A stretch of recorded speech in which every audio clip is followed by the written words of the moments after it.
ತಮಿಳುನಾಡಿನಲ್ಲಿ BJP DMK ಮಧ್ಯೆ ದೊಡ್ಡ ಸಮರವೇ ನಡೀತಾ ಇದೆ. ಇದೀಗ ಅಣ್ಣಾಮಲೈ ಅವರನ್ನ ಡಿಎಂಕೆ ಮುಖಂಡ ದಯಾನಿಧಿ ಮಾರನ್ ಜೋಕರ್ ಅಂತ ಮೂದಲಿಸಿದ್ದಾರೆ. ಮಾರನ್ ಮಾತಿನಿಂದ ಕೆರಳಿರುವಂತಹ ತಮಿಳುನಾಡು ಬಿಜೆಪಿ ಅಧ್ಯಕ್ಷ ಅಣ್ಣಾಮಲೈ ಕುಟುಂಬದ ಸರ್ನೇಮ್ ತೆಗೆದು ಬಿಟ್ಟರೆ ಅವರೊಬ್ಬ ನಿಷ್ಪ್ರಯೋಜಕ ಅಂತೇಳಿ ಮರುಟೀಕೆಯನ್ನು ಮಾಡಿದ್ದಾರೆ.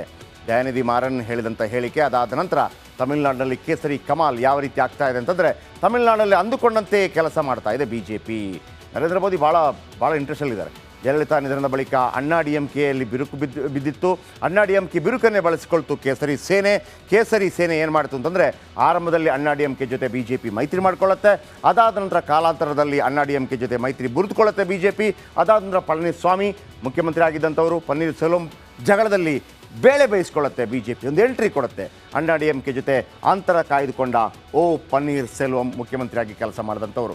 ಇನ್ನು ರಾಮನಾಥಪುರಂನಿಂದ ಪನ್ನೀರ್ ಸೆಲ್ವಂ ಸ್ವತಂತ್ರವಾಗಿ ಸ್ಪರ್ಧೆ ಮಾಡ್ತಾ ಇದ್ದಾರೆ.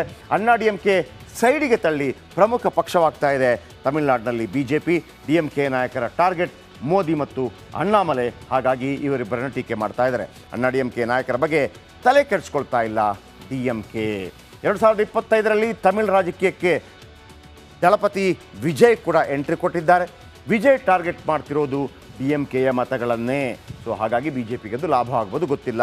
ಭವಿಷ್ಯದಲ್ಲಿ ತಮಿಳುನಾಡಿನಲ್ಲಿ ಬಿಜೆಪಿ ಬೆಳೆಯುವಂಥ ಸಾಧ್ಯತೆ ಇದೆ. ಭಾಳ ದೊಡ್ಡ ಮಟ್ಟದಲ್ಲಿ ಕಾನ್ಸಂಟ್ರೇಟ್ ಮಾಡ್ತಾ ಇದ್ದಾರೆ ನರೇಂದ್ರ ಮೋದಿಯವರು ಕೂಡ.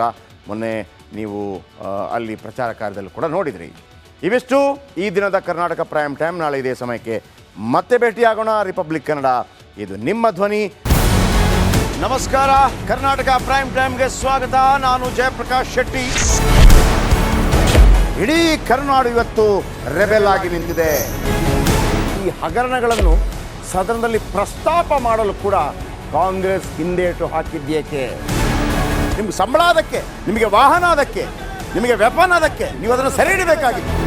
ನೀವು ವಿದ್ಯುತ್ ಬರ ಇದೆ ಅಂತ ಹೇಳ್ತಾ ಇದ್ದೀರಿ. ಎಲ್ಲಿ ಬರ ಇದೆ ನೀವು ಹೇಳಬೇಕು. ಪಾಕಿಸ್ತಾನ್ ಆಕ್ಯುಪೈಡ್ ಕಾಶ್ಮೀರ್ ಅದು ಎಂದೆಂದಿಗೂ ನಮ್ಮದು. 40 ಮೆಷಿನ್ಗಳು ತಂದಿತ್ತು ನೋಟ್ ಎಣಿಸುವುದಕ್ಕೆ, ಅದೇ ಹಾಳಾಯಿತು. ಮಥುರಾದ ಗಲಾಟೆ ಇದೆಯಲ್ಲ, ಅದು ಸ್ಥಳೀಯವಾಗಿ ಕೂತು ಪರಿಹರಿಸಬಹುದಾದಂಥ ಕಾನೂನಿದೆ. ಗ್ಯಾರಂಟಿ ಯೋಜನೆಯಿಂದ ನಷ್ಟ ಆಗಿದೆ, ಲಾಭ ಆಗಿದೆ, ದಯವಿಟ್ಟು ಹೇಳಿ. Dawood Ibrahim most wanted criminal ಯಾವಾಗಾದ ಅಂದರೆ, ಇಲ್ಲಿ ತನಕ ಭಾರತ ದೇಶದಲ್ಲಿ ಓರ್ವ ದಲಿತ ಪ್ರಧಾನಿಯಾದಂಥ ಇತಿಹಾಸವೇ ಇಲ್ಲ.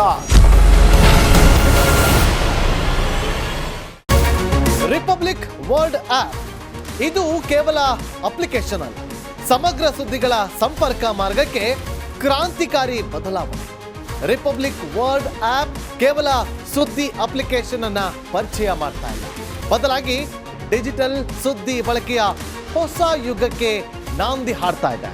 ಇದೊಂದು ಬ್ರೇಕಿಂಗ್ ನ್ಯೂಸ್, ಪ್ರಭಾವಶಾಲಿ ಕಾರ್ಯಕ್ರಮಗಳಿಗೆ ಗಟ್ಟಿಯಾದ ವೇದಿಕೆ. ರಿಪಬ್ಲಿಕ್ ವರ್ಲ್ಡ್ ಅಪ್ಲಿಕೇಶನ್ ಈಗ ಲೈವ್ ಆಗಿದೆ. ಗೂಗಲ್ ಪ್ಲೇ ಸ್ಟೋರ್ ಮತ್ತು ಆಪಲ್ ಆಪ್ ಸ್ಟೋರ್ ಎರಡರಲ್ಲೂ ಲಭ್ಯವಿದೆ. ಈಗಲೇ ಡೌನ್ಲೋಡ್ ಮಾಡಿ.